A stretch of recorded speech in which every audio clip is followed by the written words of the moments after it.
La leçon de chimie est une épreuve orale pour l'admission aux ENS de Paris-Saclay et de Lyon en filière PC. C'est une épreuve où tu vas devoir présenter un cours sur une notion, comme si tu étais un prof de prépa, puis de résoudre un problème sur un thème différent. Si tu t'intéresses à l'école normale, c'est sûrement que tu souhaites enseigner ensuite les sciences. Cette épreuve, c'est le moment parfait de montrer tes qualités de pédagogue et que tu as vraiment compris les notions abordées en cours. Pour le déroulé de l'épreuve, tu commences d'abord par piocher un thème au hasard qui t'est apporté dans une enveloppe scellée. Ensuite, tu peux regarder dans la salle et il y aura beaucoup de manuels sur une grande table avec différentes éditions et plein de manuels différents. Donc là, tu vas avoir 1 heure pour rédiger un cours sur cette notion. Ensuite, au bout d'1 heure, tu vas rentrer dans la salle avec les deux examinateurs. Donc pendant les 25 premières minutes, ça va être la partie consacrée à la leçon où tu vas exposer tout ton travail et le cours que tu vas présenter. Donc pendant les 2 premières minutes, tu vas devoir donner ton plan. Donc il faut préparer un plan détaillé pour cette épreuve. Et ensuite, tu commences ton cours normalement. Et les examinateurs vont essayer de te poser des questions pour savoir pourquoi tu as pris tel exemple, pourquoi tu abordes le cours de cette manière. Après les 25 minutes consacrées à la leçon, il reste encore 25 minutes d'épreuve orale, et cette fois-ci, on va t'interroger sur un problème de chimie, mais avec un thème totalement différent. Donc si jamais tu as eu de la chimie organique en leçon, souvent tu as un problème de chimie organique, et l'inverse. Quand j'ai passé la leçon de chimie l'année dernière, le thème sur lequel j'étais tombé, c'était le fer et la corrosion. Donc il a fallu que je rédige un plan de cours et que j'utilise des manuels, parce que dans les manuels, il y a vraiment beaucoup d'exemples qui t'aident à détailler un bon plan de cours.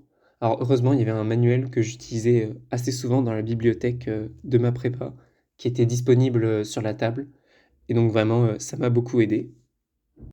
Alors ensuite, la partie orale commence. Donc il faut écrire tout son plan au tableau. Donc, comme pour une colle, bien commencer à gauche du tableau pour optimiser la place. Alors, je me souviens aussi quand j'avais passé cette épreuve, au départ, ils te laissent présenter la leçon que tu as préparée, mais ensuite, ils vont vraiment commencer à te poser beaucoup de questions sur les ordres de grandeur que tu choisis, pourquoi cet exemple.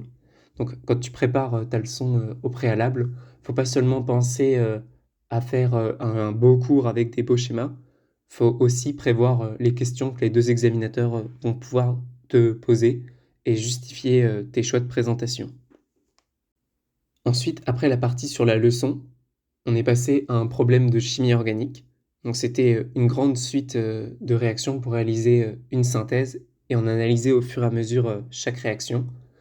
Donc vraiment, cette partie de l'oral, elle nécessite, un peu comme la première aussi, une grande culture chimique parce que les examinateurs, ils vont te poser des questions dont les réponses, elles sont sûrement pas dans ton cours. Donc il faut vraiment avoir une capacité d'analyse.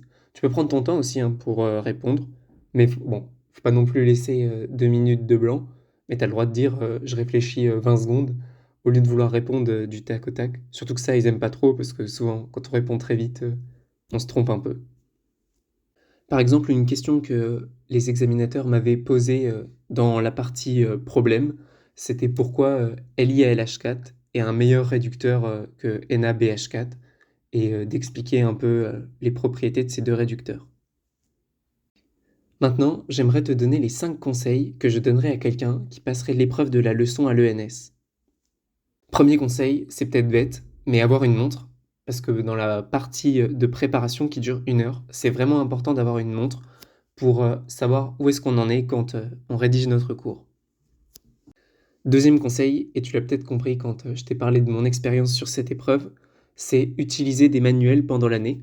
Alors, au moins en avoir connaissance et de savoir lesquels ont un bon plan de cours pour que quand tu passes cette épreuve, tu puisses directement les choisir et pas passer 20 minutes à prendre tous les manuels disponibles sur la table, parce qu'il y en a vraiment beaucoup. Donc vraiment, savoir quel manuel tu te sens à l'aise avec et dans lequel il y a un cours déjà proposé.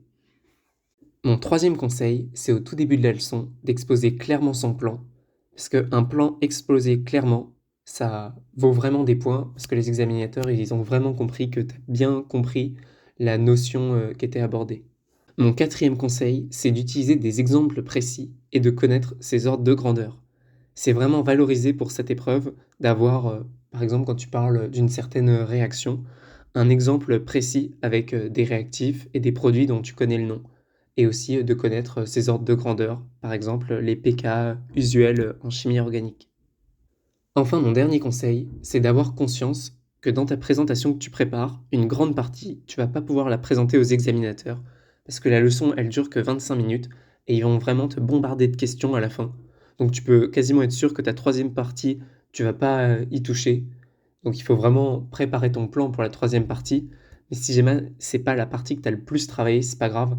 Vraiment, la partie à travailler, c'est la première partie pour donner vraiment une bonne impression et que les examinateurs, ils voient tout de suite que tu es quelqu'un de sérieux et que tu as bien préparé cette première partie. Maintenant que tu sais toute cette épreuve, je te souhaite bon courage d'abord pour les écrits. Et si tu veux plus de conseils sur la prépa ou d'exercices corrigés, n'oublie pas de t'abonner.